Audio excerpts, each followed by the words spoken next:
Baik,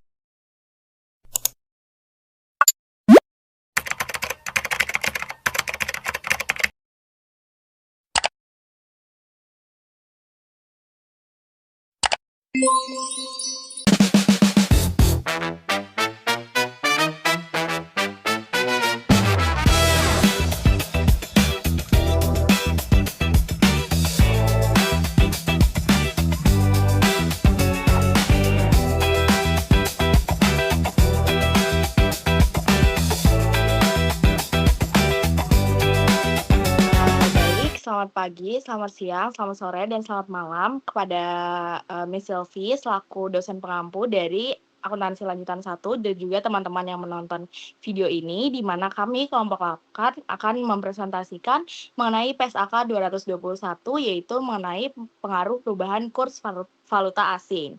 Nah, sebelum itu izinkan kami memperkenalkan diri kami terlebih dahulu. Boleh di next. Baik, nama saya yaitu Hotmarto Gilimbong dengan NIM 2024500331. Perkenalkan, nama saya Priscilia Untara dengan NIM 2024-5001. Perkenalkan, nama saya Aileen Krisantia Suhardi dengan NIM 2024-5005. Perkenalkan, nama saya Dina Gusin Molo dengan NIM 2024-50340. Perkenalkan, nama saya Alexander dengan NIM 2024-50359. Perkenalkan, nama saya Norbeta Yofil dengan NIM 2024-50363. Baik, untuk PSAK 221 ini dari paragraf pertama sampai kedua itu membahas mengenai tujuan dari PSAK-nya sendiri. Di mana untuk paragraf pertama itu menjelaskan bahwa entitas dapat melakukan aktivitas luar negeri dalam dua cara. Entitas mungkin memiliki transaksi dalam valuta asing atau memiliki kegiatan usaha luar negeri. Sebagai tambahan, entitas dapat menyajikan laporan keuangannya dalam valuta asing. Nah, tujuan dari pernyataan ini itu menjelaskan bagaimana memasukkan transaksi dalam valuta asing dan kegiatan usaha luar negeri ke dalam laporan keuangan entitas dan bagaimana menjabarkan laporan keuangan ke dalam mata uang penyajiannya. Lalu di paragraf kedua itu menjelaskan bahwa permasalahan utamanya adalah kurs mana yang digunakan dan bagaimana melaporkan pengaruh dari perubahan kurs dalam laporan keuangan. Bisa di next. Nah, lanjut ke paragraf ketiga itu membahas mengenai ruang lingkup dari PSAK 221. Di mana di paragraf ketiga ini itu menjelaskan bahwa pernyataan ini itu diterapkan pada bagian A bahwa akuntansi transaksi dan saldo dalam valuta asing kecuali transaksi dan saldo derivatif yang termasuk dalam ruang lingkup PSAK 109 yaitu mengenai instrumen keuangan. Lalu di bagian B bahwa penjabaran hasil dan posisi keuangan dari kegiatan usaha luar negeri yang termasuk dalam laporan keuangan entitas dengan cara konsolidasi atau metode ekuitas. Lalu di bagian C itu menjelaskan bahwa penjabaran hasil dan posisi keuangan suatu entitas ke dalam mata uang penyajian. Boleh di next. Nah, di paragraf keempat, ini mengenai PSAK 109, di mana instrumen keuangan itu diterapkan pada beberapa derivatif valuta asing, dan yang sejalan dengan hal tersebut, hal itu tidak termasuk dalam ruang lingkup pernyataan ini. Akan tetapi, derivatif dalam valuta asing yang tidak termasuk dalam ruang lingkup PSAK 109, contohnya yaitu beberapa derivatif dalam valuta asing yang melekat pada kontrak lain termasuk dalam ruang lingkup pernyataan ini. Nah, pernyataan ini juga diterapkan ketika entitas menjabarkan jumlah yang terkait dengan derivatif dari mata uang fungsionalnya ke dalam mata uang penyajiannya. Paragraf kelima berisi bahwa pernyataan ini tidak diterapkan pada akuntansi lindung nilai atas valuta asing, termasuk lindung nilai investasi neto dalam kegiatan usaha di luar negeri. PSAK 19 yaitu menjelaskan mengenai instrumen keuangan yang diterapkan pada akuntansi lindung nilai. Lalu di paragraf ke-6 menjelaskan bahwa pernyataan ini diterapkan pada penyajian laporan keuangan entitas dalam valuta asing dan mengatur persyaratan untuk menghasilkan laporan keuangan yang dideskripsikan sebagai patuh pada standar akuntansi keuangan atau SAK Indonesia. Untuk penjabaran informasi keuangan ke dalam valuta asing yang tidak memenuhi persyaratan tersebut, pernyataan ini menentukan informasi apa saja yang diungkapkan. Lalu pada paragraf ke-7 dijelaskan bahwa pernyataan ini tidak diterapkan pada penyajian laporan arus kas untuk arus kas yang timbul dari transaksi dalam valuta asing atau penjabaran arus kas dari kegiatan usaha luar negeri, yang dimana terdapat pada PSAK 207 mengenai laporan arus kas. Boleh di next. Baik, untuk di paragraf ke-8 ini ada beberapa definisi dari istilah-istilah. Nah, di mana di paragraf 8 ini bahwa ada pengertian istilah yang digunakan dalam pernyataan tersebut. Di mana yang pertama ada investasi neto dalam kegiatan usaha luar negeri, yaitu adalah jumlah kepentingan entitas pelapor dalam aset neto dari kegiatan usaha luar negeri tersebut. Lalu kegiatan usaha luar negeri yaitu adalah entitas yang merupakan entitas anak, entitas asosiasi, pengaturan bersama, atau cabang dari entitas pelapor yang aktivitasnya dilakukan satu negara atau mata uang selain negara atau mata uang entitas pelapor. Lalu kalau kelompok usaha itu adalah suatu entitas induk dan seluruh entitas anaknya. Lalu kurs adalah rasio pertukaran untuk dua mata uang.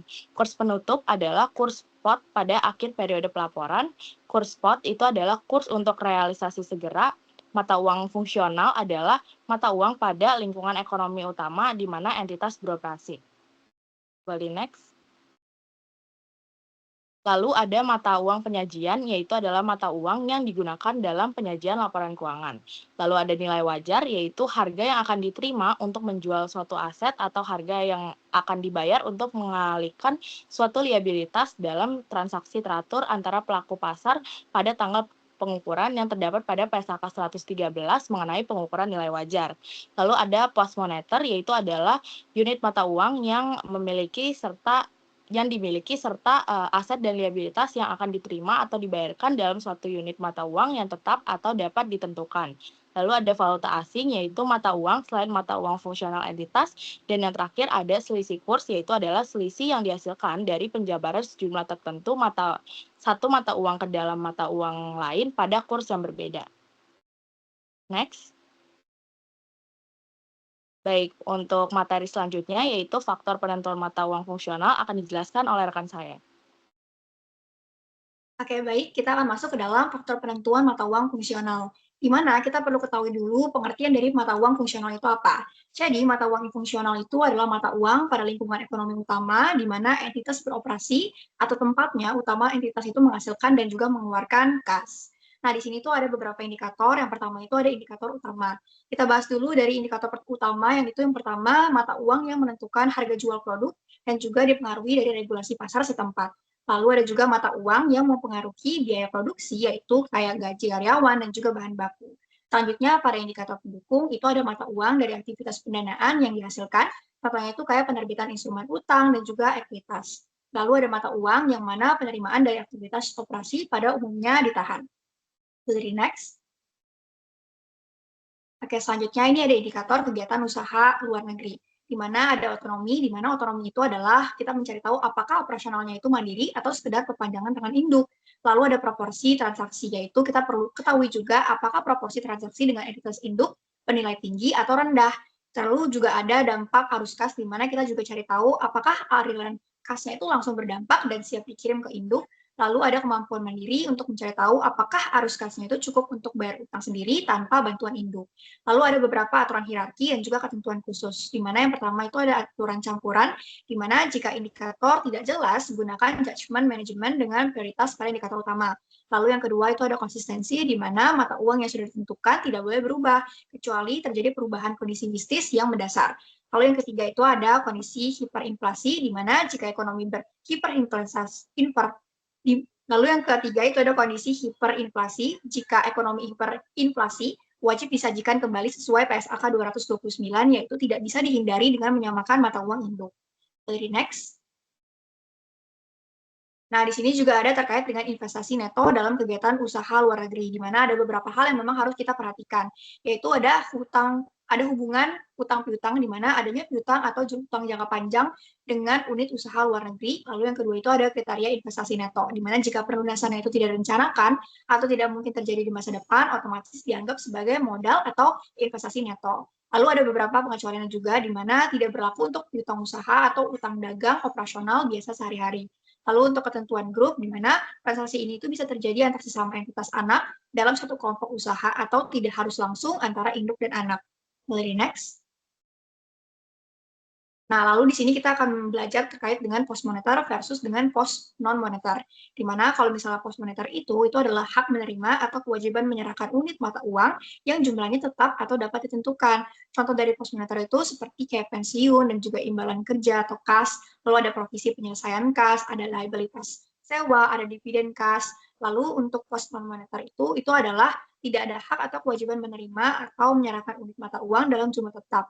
Contoh pada post non moneter itu kayak uang muka seperti sewa dibayarin muka, lalu ada goodwill dan aset tak berwujud, lalu ada persediaan dan aset tetap, dan juga ada aset hak guna. Jadi next. Oke, selanjutnya akan oleh teman saya. Selanjutnya itu pendekatan. Jadi setiap entitas harus terlebih dahulu menentukan mata uang fungsionalnya, yaitu mata uang utama yang digunakan dalam kegiatan operasional perusahaan.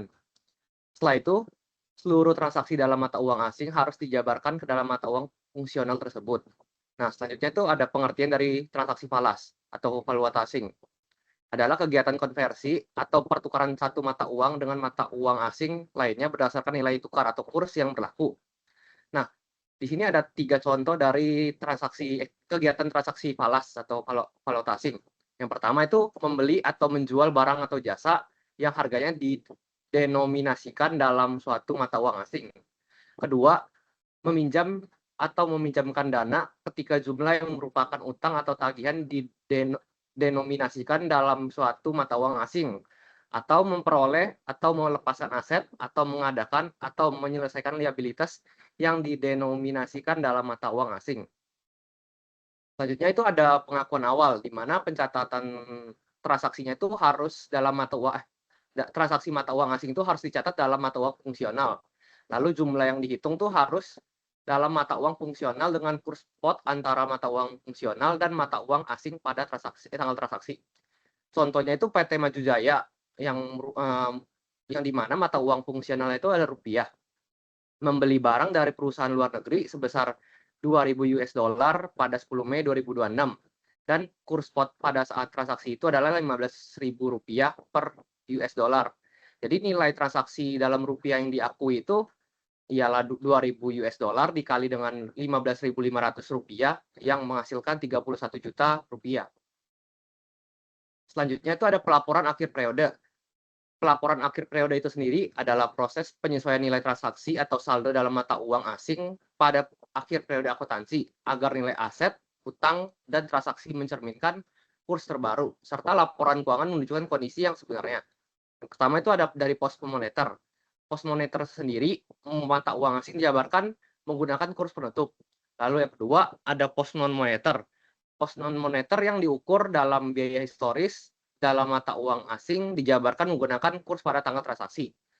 Lalu ada yang kedua itu post non moneter, di mana post non moneter ini diukur pada nilai wajar dalam mata uang asing dijabarkan menggunakan kurs pada tanggal ketika nilai wajar ditentukan. Nah, ini ada contoh gambaran dari post non moneter, yaitu aset tetap based on cost. Jadi pertama pada awal periode nilai aset yang diakui itu 160 juta rupiah, yang dimana dari 10.000 euro dikali dengan 16.000 rupiah.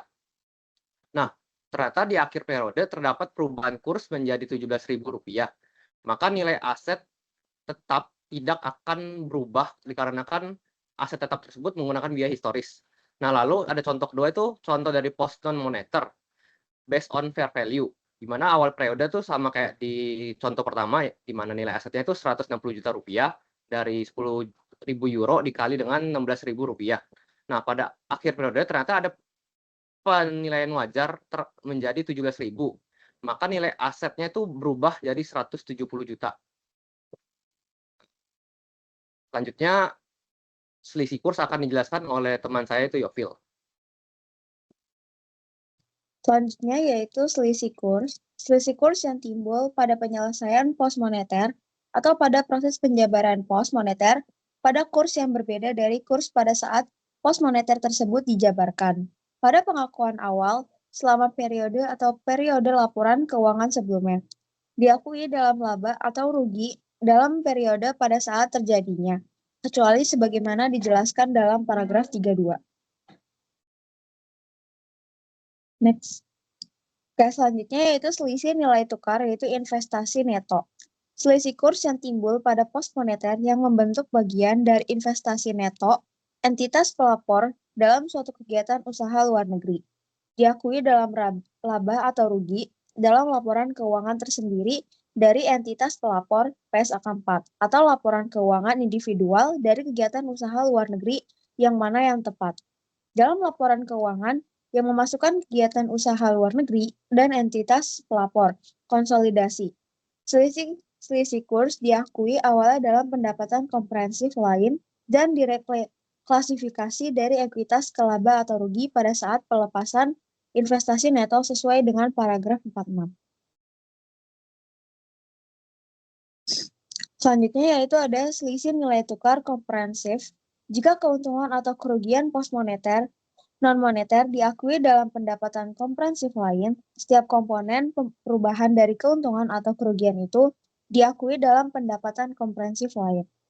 Sebaliknya, jika keuntungan atau kerugian pos non-moneter diakui dalam laba atau rugi, maka setiap komponen keuntungan atau kerugian tersebut diakui dalam laba atau rugi. Selanjutnya yang terakhir yaitu perubahan mata uang fungsional. Ketika terdapat perubahan dalam mata uang fungsional suatu entitas menerapkan prosedur penjabaran untuk mata uang fungsional yang baru secara prospektif sejak tanggal perubahan tersebut. Selanjutnya akan dijelaskan oleh teman saya, Priscil.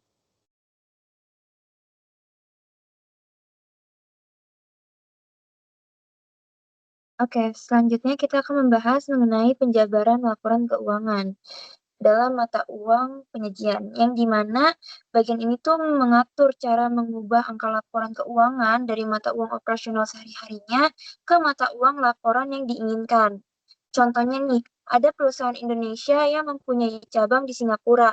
Catatan akuntansi sehari-harinya untuk yang cabang Singapura pastinya memakai mata uang dolar Singapura.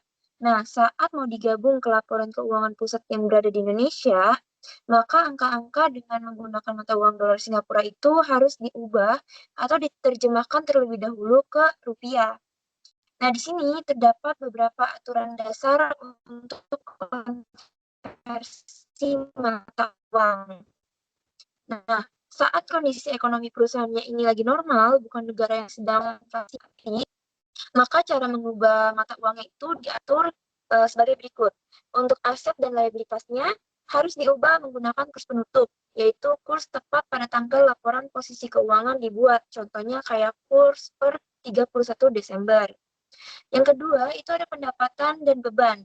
Nah, pendapatan dan beban ini harus diubah menggunakan kurs pada tanggal transaksi. Nah, tapi karena transaksi itu kan bisa terjadi setiap hari dan repot kalau misalkan harus dihitung satu persatu. Makanya pada paragraf 40 ini memberi kelonggaran, di mana boleh memakai kurs rata-rata selama satu periode tersebut. Asalkan nilainya tidak naik turun secara ekstrim. Untuk yang ketiga, bagian selisih kurs. Nah, karena kurs aset dan kurs laba rugi ini pasti berbeda angkanya, maka penjumlahan akuntansinya ini akan mengalami selisih.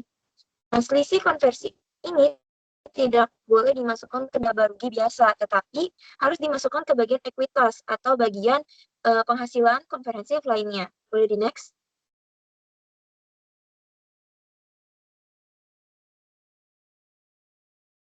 Oke, selanjutnya untuk skenario khusus apabila perusahaan ini sedang di dalam ekonomi hiperinflasi, yang artinya kondisi di mana nilai mata uang suatu negara itu jatuh secara ekstrim dan harga barang naik secara gila-gilaan.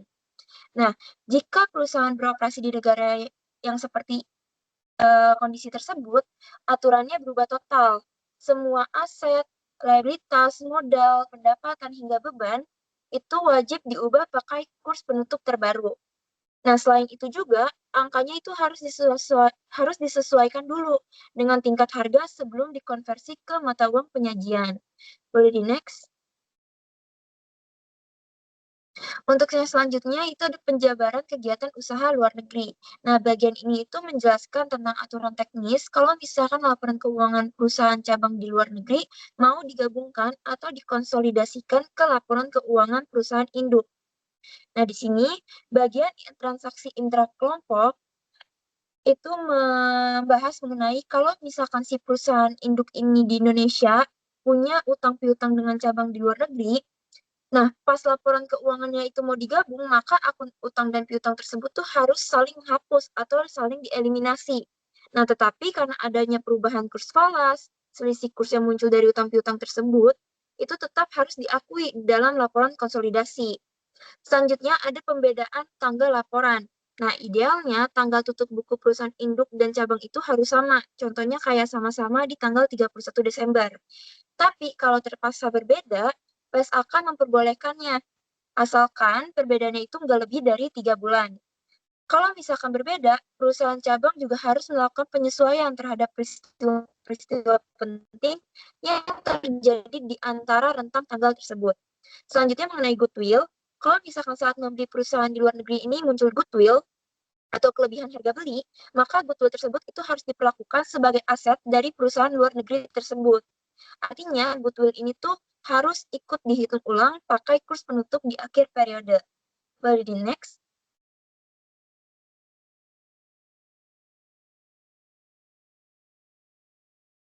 Oke, untuk materi selanjutnya akan dilanjutkan oleh teman saya.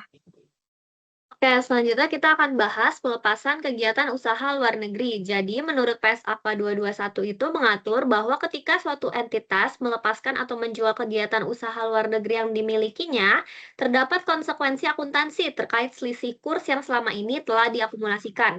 Pertama, terkait dengan dampak pelepasan kegiatan usaha luar negeri itu dapat menimbulkan keuntungan atau kerugian selisih kurs.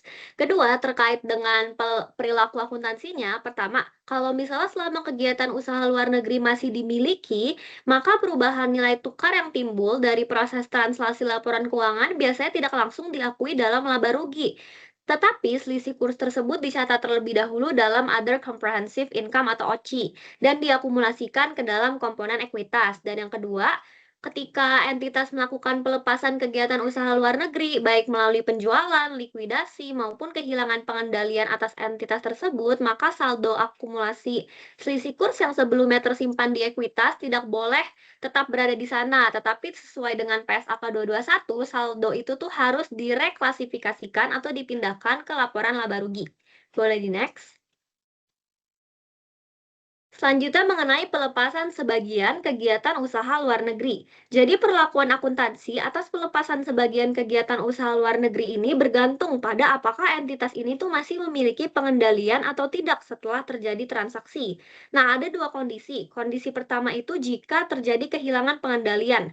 Jadi kalau misalnya setelah pelepasan sebagian kepemilikan entitas itu kehilangan pengendalian, atau kehilangan pengendalian bersama atau kehilangan pengaruh signifikan atas kegiatan usaha luar negerinya, maka perlakuannya sama seperti pelepasan penuh, di mana dalam kondisi ini seluruh akumulasi selisih kurs yang sebelumnya dicatat dalam OCI itu harus direklasifikasikan kembali ke laporan laba rugi. Hal ini terjadi karena adanya hubungan ekonomi antara investor dengan kegiatan usaha luar negeri tersebut pada dasarnya telah berakhir atau telah berubah, jadi harus dipindahkan.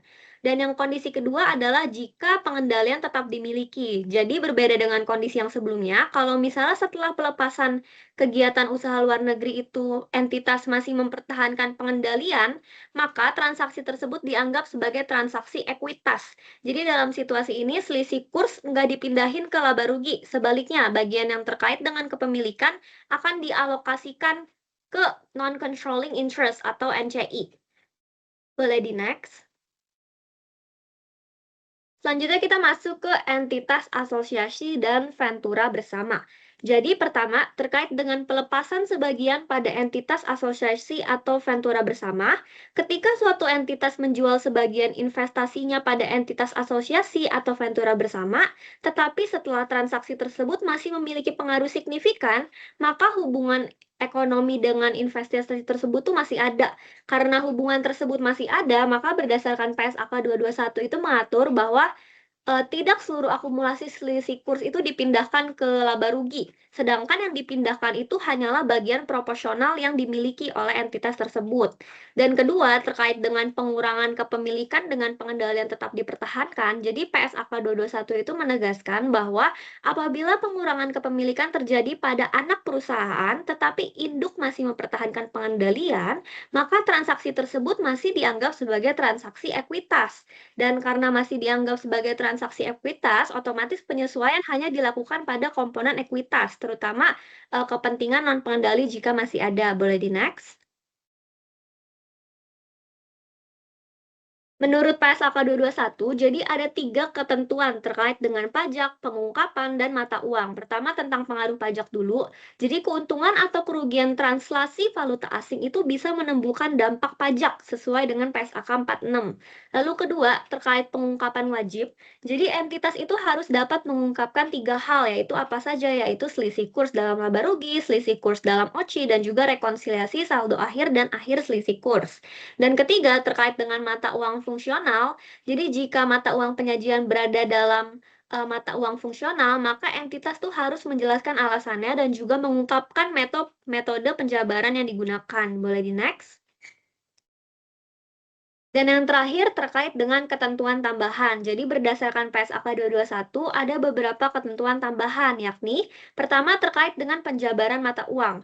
Jadi jika mata uang fungsional berbeda dari ekonomi hiperinflasi, maka laporan keuangan harus dijabarkan menggunakan kurs penutup terkini. Dan kedua, terkait dengan ketentuan transisi. Jadi berdasarkan PSAK 221 itu diterapkan 2 metode, yaitu pertama secara prospektif, di mana beberapa ketentuan itu juga bisa dapat secara retrospektif.